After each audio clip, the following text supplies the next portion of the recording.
Hello, FASTrack parents and guardians. Gray Flora here with you again. And today I'm pleased to be joined by Dr. Jeffrey Jackson. He is professor of sociology here at the University of Mississippi and also department chair. And he is teaching FASTrack sections of Sociology 101 this semester. Dr. Jackson, thanks for being with us. Could you just maybe talk about, obviously you're teaching this class in a way that you probably did not foresee. Could you just talk about kind of the nuances of what it's been like and what's going forward and anything you want people to know about teaching Sociology 101 this fall? Yeah, sure. Happy to. And thanks for the opportunity. It's good to see you all. I Social 101 is a class I've been teaching for over 25 years, and it's my favorite class every semester. But I've always been a little bit old school with my Social 101 class, and the fast track sections are no different, which is face to face. I do handouts. I do a lot of kind of traditional things, and I didn't use much of technology or Blackboard or Zoom or anything like that ever. And then in the spring, I had to learn pretty quickly.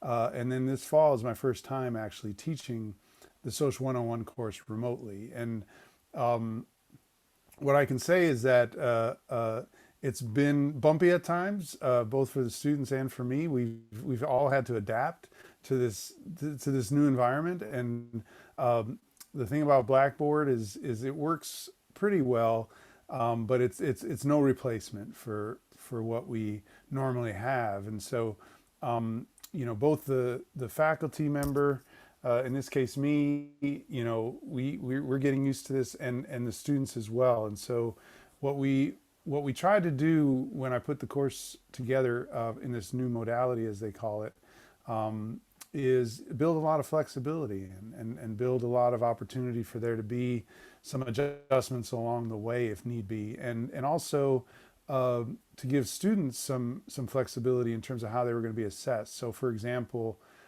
in the Social 101 class, we have 5 exams, but we're only going to take the best 3 scores. And so that allows for the students to have 2 opportunities really to maybe not do as well, or for whatever reason, if something's going on in their life, or just wasn't able to study as much, they can drop those lower tests. And that builds in some flexibility. And we're doing that with the assignments as well, where we'll take the best, I think it's 15 out of the 20 or 21 assignments, and that way you build in some flexibility along the way. So that's been good. And the other thing is that we've been finding that the Zoom interaction works pretty well. I meet with my students 3 times a week, 2 of which are required. The Monday and the Friday are required, and then the third meeting is an opportunity to get help and to ask questions. That's the Wednesday session, and then we have an asynchronous assignment for students to do, kind of in lieu of that class period. That gives them some flexibility where they can come and get their questions answered, or they don't have to log in that particular day, and they can do the work on their own.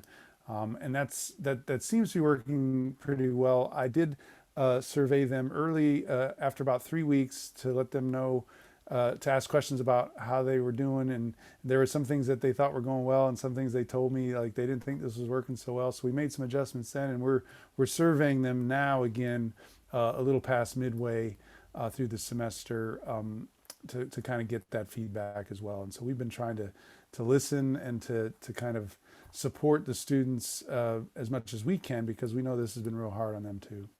Absolutely. Well, that sounds, first of all, thank you for, as someone representing FASTrack, and your class being one of those that we tout for being flexible, and sounds like completely changed, going from old school to new school, I guess, as you put it. Yes, very quickly. So, and also with a very generous assignment or makeup policy, or the way you're factoring your final grades. So if I'm a parent or guardian watching this right now, and my student has a grade we're not happy with, whether it's a C, a D, or an F, or an M, it sounds like what you're saying is, hey, listen, there's still time to turn it around. You know, they don't need to be discouraged. I tell students all the time, you know, at midterms, you've got to think about the definition of insanity.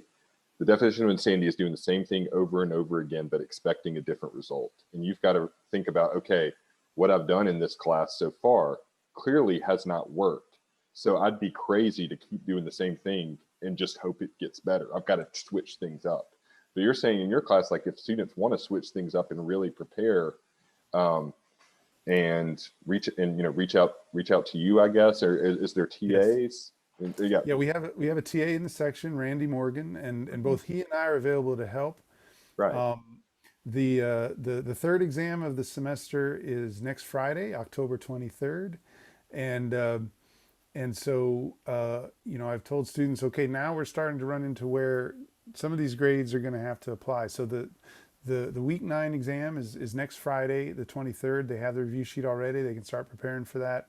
And after that, the fourth exam will be week 12, and then we'll have a cumulative final, which will be the fifth exam. And so, there's definitely a lot of opportunity to still do Yeah, well in the course absolutely. if the first two exams so far didn't go so well. And um, so the thing to do, and I will say that students have contacted me and they're concerned and they want to know what they can do to improve. And I say, well, first of all, focus on what's ahead. Don't focus on what's behind, and and check in with me or Randy about what might be going on, so we can look at those earlier exams. We can kind of see what was the problem for most students so far. It's been they're not reading the textbook along with the lecture material. There's a lot of things that are in the textbook, like there always are. And the review sheet and the exam is based largely on a combination of the lecture and the textbook. So once I tell students that and they say, oh, okay, well, I'll go back through there and be a little more careful this time, their grades go up. And so we can definitely meet with each student. I'm happy to set up a Zoom call one-on-one, or they can come to the office hours and talk one-on-one with me or with Randy, and we'll give them these kinds of pointers. And that's very common in my Social 101 fast track section anyways. In the traditional, before the Right. pandemic, that was always the case. That students who came and asked, hey, listen, what am I doing wrong? I got A's in high school. I'm not doing that anymore. What would you recommend? The professor happens to know a little bit about what it takes to do well in their class, and so that's what I always recommend is go meet your professor. There's two benefits. Number one, you're gonna get the information from the horse's mouth. You're gonna really learn what it takes, and the second thing is the professor is gonna get to know you better. Hmm. And so when they see you trying, when they see you now coming in and doing a little better on that next exam, that looks good in the professor's eyes, and the professor is then more likely to give the student a benefit of the doubt in those borderline cases, and Yeah. and Yeah. we'll give you the better grade usually, because we want students to do well. We want students to succeed, and this semester more than any, we know how hard students are working and how difficult it is, and so we all want to want to reward that effort. We want to reward that effort. Awesome. That's great advice. And I feel like it's, you know, certainly salient for your class and for the students in your class. But I think that's a lot of, or everything Dr. Jackson just said. If you're a parent or guardian watching this, there's some things you can extract to encourage your student, no matter what classes they're in, because I think it's applicable across the spectrum of classes. One last thing, you mentioned it a little bit, proctorio. I know I've had some students that are kind of like, that kind of got him a deer in the headlights a little bit. Yeah, me What too. tell us a little more about that, or from your perspective about proctorio. Well, it's the proctoring software that the university recommended that we use over the summer. And so when many of us we're trying to figure out, we used to have these exams, you hand them out to the students, you're in there during the exams so that students can't look on each other's papers, and can't open up their textbook, and it's a basic kind of assessment need to be able to have an exam that's proctored. And so what Proctorio is just a piece of software that goes on to the web browser that the student's using, and it doesn't allow for the student to then move and navigate away to do a Google search or to try to look up on the textbook what an answer is. And it's not a difficult piece of software to use if you get it installed right. But Mhm. we did run into some technical problems where, you know, if you don't have the latest updated thing, I mean, I call this whole thing kind of this technology where you get glommed into it and you just can't figure out. It's all very frustrating sometimes. And so what we have is some support folks on campus who can help students navigate those difficulties if they are having them, getting the proper tools installed on their device, or if that doesn't work, we have alternative testing areas on campus where they can just go and sign up, and it'll Oh, be wow. it'll be there and ready for them to do. We've done that in some cases as well. If the student is just like, I'm Okay. tired of this, I can't, it doesn't work. So if they have like a computer tech question, just IT, right, to check out the IT help Yes. desk. Uh-huh. Yeah, and then for the testing in particular, if that's the one thing that's just giving them grief, Uh-huh. we have an alternative testing center over at Jackson Avenue Center, the testing Okay. service Yeah. there. Okay. And I What? have that all up on the Blackboard page that the students have access to, how to access that information. Awesome. Well, yeah, in the IT, I'll go ahead and plug is 662-915-5222. Students can call that from 8 to 5 anytime they have any kind of computer questions, and they'll Yeah, get them to the right person. But then with the alt testing center, um, that is probably news to a lot of you parents and guardians, and I will make sure to include that in the email I'll send you all with this link. Um, yeah, because that's really helpful, because that has been something that I've been, you know, I think with so much time spent online for all of us, like it makes sense for people's, and then to know someone is, we kind of worry, is someone watching me online? I want to close my webcam, but then to know someone is watching you, I can see how that could be for some students anxiety provoking. And so looking into an mhm, alternative route for doing that, I think is a great solution. And that's awesome that you've made that available from day one. And I'm going to make sure that yeah. that I everyone mean, knows about this. Yeah. yeah, I mean, I'm a sociologist and I understand the impact of technology on our society. And it's, on the one hand, you know, thanks to technology, we're able to deliver a very high quality college education at a time when we might not otherwise be able to do it. I mean, Zoom alone is a bit of a miracle. It really is. But at the same time, it is a pale replacement for what we normally have. And it is frustrating. And the last thing that we want is for a student to do poorly in a class just because the dumb widget didn't work or just Right. because they were having a problem with their laptop. And that is something we definitely want to try to solve and find alternatives for, because that shouldn't be a reason Mhm. for being frustrated. And I think for many of us right now, it is, because you know this box that we're on right now is nice, it's helpful, but it's also kind of frustrating. One thing that I've noticed is that when you're face to face, the conversation in the classroom goes a lot more smoothly, and you can tell when a student is about to say something but then Mhm. doesn't because they're a little shy. Right. Whereas now the students are often less likely to hit their unmute and chime in, and even when I ask them to, they're less likely to ask for help. Mhm. And so the technology has really actually become an obstacle, I think, for students who might raise their hand and ask a question to do that. And so I really do encourage the students, and I try to provide lots of opportunities.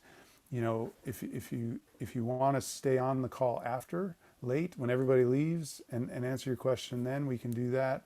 I'm happy to call them on the phone as well, because sometimes having that one-on-one conversation, you know, you avoid that stage fright, and Yeah. it's Zoom is not ideal for having good interaction if you have 40 people in the room and they all have their mute button on.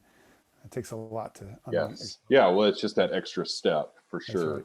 sure. Um, well, this has been really helpful, Dr. Jackson. Thank you so much. Happy to. And Thank you. I tell my students all the time that there are 50 you know big public flagship universities in America, at least, arguably more than that. But in some ways, the University of Mississippi is just like the rest of them. indistinguishable in some ways, but people like Dr. Jackson, and kind of you've heard kind of what makes him special and how much he cares about students. I think that's been communicated even via technology today. He's one of the reasons that I'm convinced this university is a really special place that we're glad that you've decided to send your student to. So thank you so much for your time. I'll let you go ahead and hang up, and I'm going to stay on here with the parents and guardians for a little longer. Well, I just want to say thanks, thanks to the students and thanks to the parents too, because we know how important the support our students get from the home is, and a lot of students are literally taking their college classes from home right now, and so it's even more of an issue than normal, and so we definitely, I know I didn't make it through college all by myself. I know that we all have a lot of friends and we all have a lot of family that support us, and that support is really important at a time like this. And so just keep encouraging your loved one to get the help that they need if they're struggling, to keep at it if they're doing well, and feel free to reach out to me anytime if you have questions. I'm available. Awesome. Thank you so much, Dr. Jackson. Okay. Thank you. Okay, well, that was great to hear from Dr. Jackson. And again, I think you'll see whether your student is in Sociology 101 this semester or not. You'll see that that here's a professor that cares so much about students, that is committed to not just teaching sociology, but really engaging students in the life of the mind as they come to university. And he's having to do that in a way that he never imagined doing. He's, as he said, been teaching the class for over 25 years, and he's had to pivot from old school to new school. And I know that doesn't matter for your child's experience in this moment, but I do think it's important to point out that, like, in some of these courses, I recognize that there's some things that have gone on that haven't been good at all. But I do believe in the spirit of this place, this university, and its people to really desire to care for and educate students. So I just wanted to run over a couple of things that I actually sent out in the email this week. Most of your questions were that I received were pretty specific. So I want to use this time just to encourage your students, you to encourage your student in a couple of ways. Number one is I'm just going to tell you what I tell my classes at midterms every year. And I kind of talked about it a little bit with Dr. Jackson. But it's the definition of insanity. The definition of insanity is doing the same thing over and over again and expecting a different result, okay? So if your student has a grade or grades that they do not like, that means, rightly or wrongly, if it's their fault or not, that means they cannot do the same thing for the rest of the semester and just hope that things get better and get a different result, because that would be crazy. They have to figure out, okay, how, what I'm doing up to this point is clearly not working. So if I want a different result, I've got to change things up. Okay, so what might that look like? For instance, it might be that they need to reach out to a professor like Dr. Jackson and let them know, either over Zoom or in an email. That may be tougher to do in an email.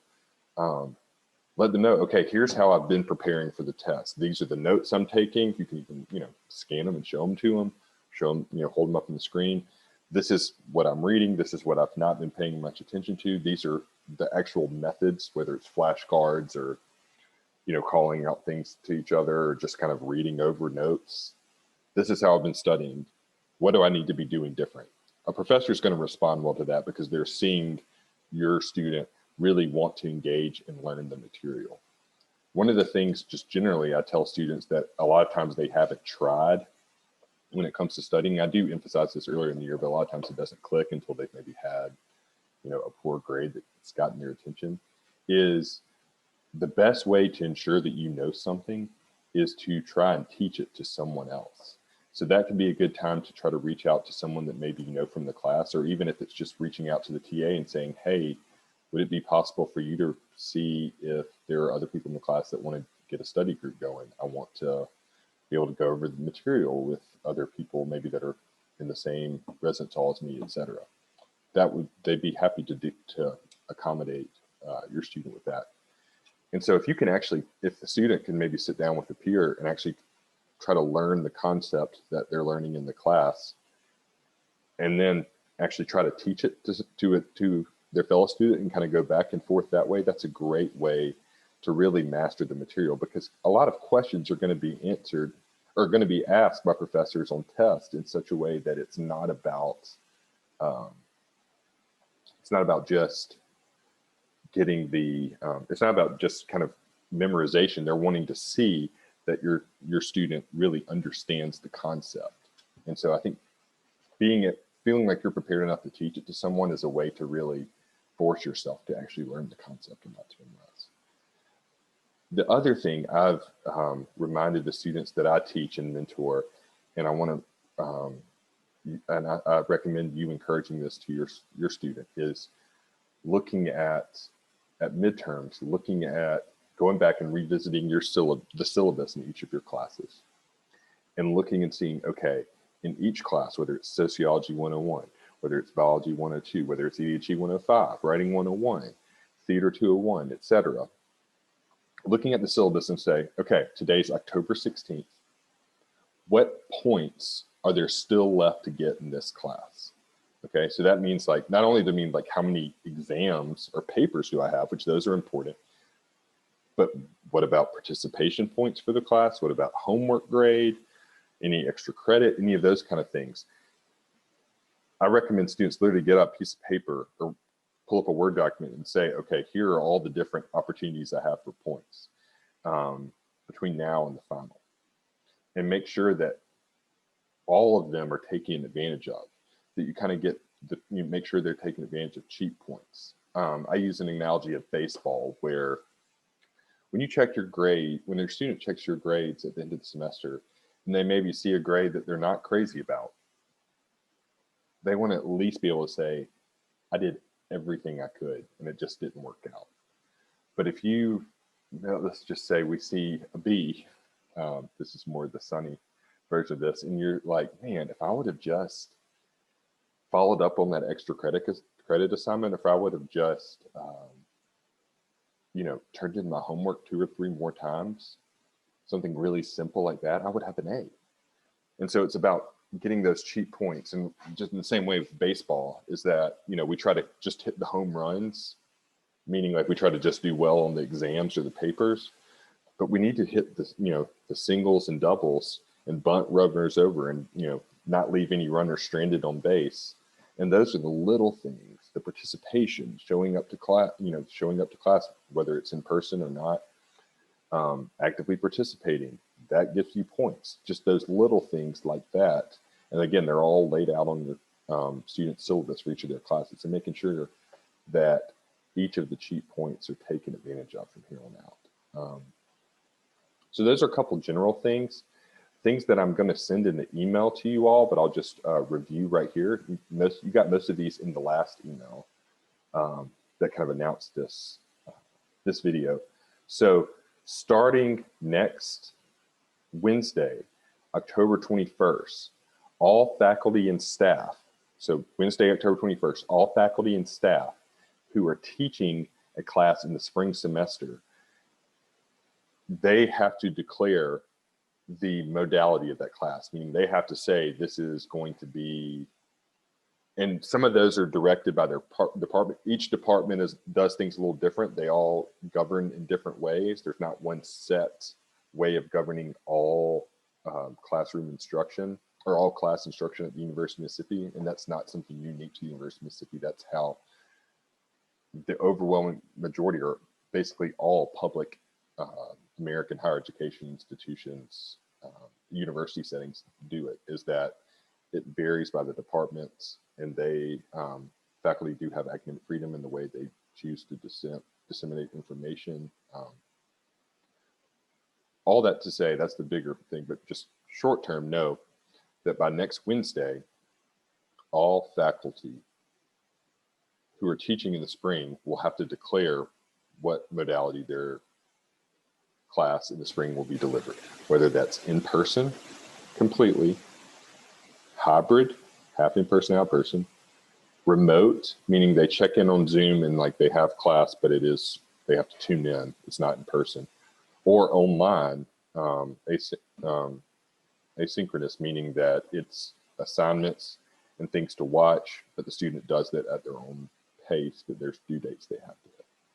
So that's going to be settled by next Wednesday. Our freshmen, your freshmen will not be able to physically register for their classes until November 2nd. So that means they'll be able to know, okay, what's the format of this class when they select it. There won't be any mystery about that. Like, unfortunately, there was this fall. There won't be any switching about that. So that's a good thing to know. So your child is already being advised by either Miss Jackie Certain or Miss Brandy Bradley. Those are our two academic advisors. Remember, academic mentors are there to help students deal with and kind of walk alongside them, deal with college and kind of walk alongside them as they're on this journey and encourage them and come up with study strategies and things. We just kind of like talking about some of the things we just talked about right now. The academic advisor is who is in charge of thinking of help making sure they take the best classes to be on track for graduation as soon as possible. Then that is Jackie Certain and Brandy Bradley. So your child should be having, or if they have not already, had a one-on-one with them to talk about next spring's classes. They'll do the same thing in the spring for next fall's classes. These women are experts and just fantastic human beings. My children are young, but if they were university age, I'd want Jackie Certain or Brandy Bradley advising them. That's the best endorsement I can give you. So additionally, so that's good to know for all of us. We can know that at least we're going to know kind of what we're dealing with for the spring. Additionally, the FASTrack Fridays, again, I made an error in my email. They are starting next Friday, October 23rd, and these will be physically distanced in-person events. We're getting the communication together, but your student will get plenty of, there'll be plenty of publicity about that next week, and then the week after that. We're going to hope to keep them going after that. Also, I really recommend, and I sent the link out, I'll send it again in this email, your student sign up for a one-on-one meeting with an engaged upperclassman to help them figure out ways they can get involved on campus. Whether it's a club or an interest group or anything like that.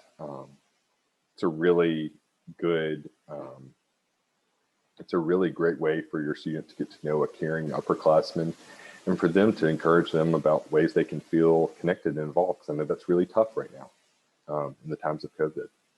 Also, I'm going to attach the most recent newsletter for the Powder Blue, which is a student organization that talks about different things that are going on campus, and also send out a link where you can sign yourself and your student up to get their weekly Powder Blue emails. It's just kind of a news outlet for things going on campus that I think could be really helpful for freshmen, help them feel even more plugged in. In addition to that, Dr. Jackson mentioned the Alternative Testing Center, and I'm going to link that information because that could be, I know that, Proctorio and some of these other ways of taking exams could be, it can be anxiety producing in a way that a normal classroom setting wouldn't be. So if your student's wanting to look into the feasibility and possibility of alternative testing, I think that would be a great resource. Lastly, I just want to recommend again too, when it comes to papers for your student, encouraging your student to go ahead and get started early. They can go to the writing center to help form an outline, to work on any number of drafts. And the paper, the good thing about a paper is you can leave points out there if you don't start a paper till the night before. It's not going to be as good as if you gradually build it up over time. And the writing center is here to help your student do that. And just to maximize their grades and maximize the end of the semester. You all please keep reaching out to me. We're so glad that you've entrusted your student to be here at the university. We don't take that lightly, and we're grateful for you. Thanks, and I look forward to hearing from you all soon.